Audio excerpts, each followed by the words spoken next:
வணக்கம் தமிழ் மக்களே. தேனியில் சாட்டை துரைமுருகன் அவர்கள் பங்கு பெற்ற நாம் தமிழர் கட்சியோட மீட்டிங்கில் பயங்கர கலவரம் ஆயிடுச்சு. அது என்னன்னு கொஞ்சம் பார்க்கலாம் வாங்க. ஜனவரி மாதத்தில் தாவேகா கட்சி நிர்வாகி திரு லெஃப்ட் பாண்டி அவர்கள் சாட்டை துரைமுருகன் அவர்களுக்கு எதிராகவும் திரு சீமான் அவர்களுக்கு எதிராகவும் ஒரு வீடியோ வெளியிட்டிருந்தார்.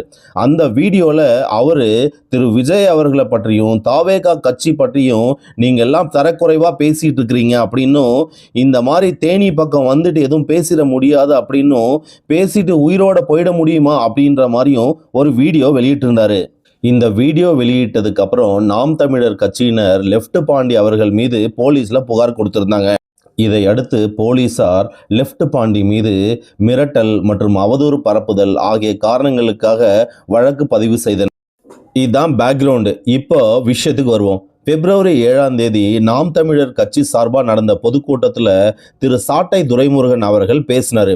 அவர் என்ன பேசினார்னா, நான் இங்கே தான் இருக்கேன், இப்போ உங்களால் என்ன பண்ண முடியும் அப்படின்னு நேரடியாக சவால் விடுத்தார். திரு துரைமுருகன் அவர்கள் பேசிட்டு இருக்கும்போது கூட்டத்தில் புகுந்த சில தாவேகா கட்சியினர் விசில் அடிச்சிட்டு இருந்தாங்க.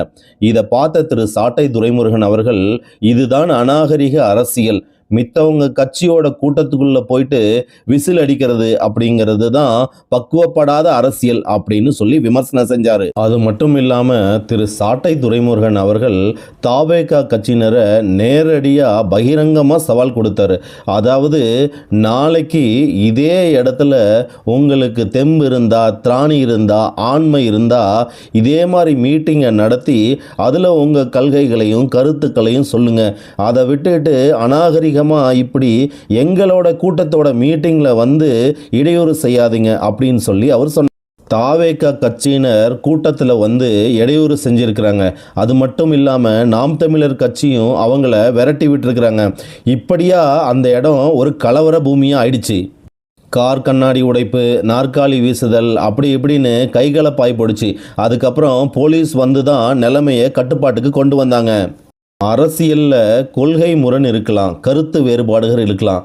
ஆனால் அதுக்காக கைகலப்பு, சண்டை, மோதல் போன்ற விஷயங்கள் அறவே இருக்கக்கூடாது. சட்டப்படியும் அரசியல் படியும் தான் நடக்கணும். அதை விட்டுட்டு சட்டத்தை கையில் எடுத்துக்கிறதுங்கிறது எந்த கட்சிக்கும் சரியான விஷயம் கிடையாது. நன்றி மக்களே.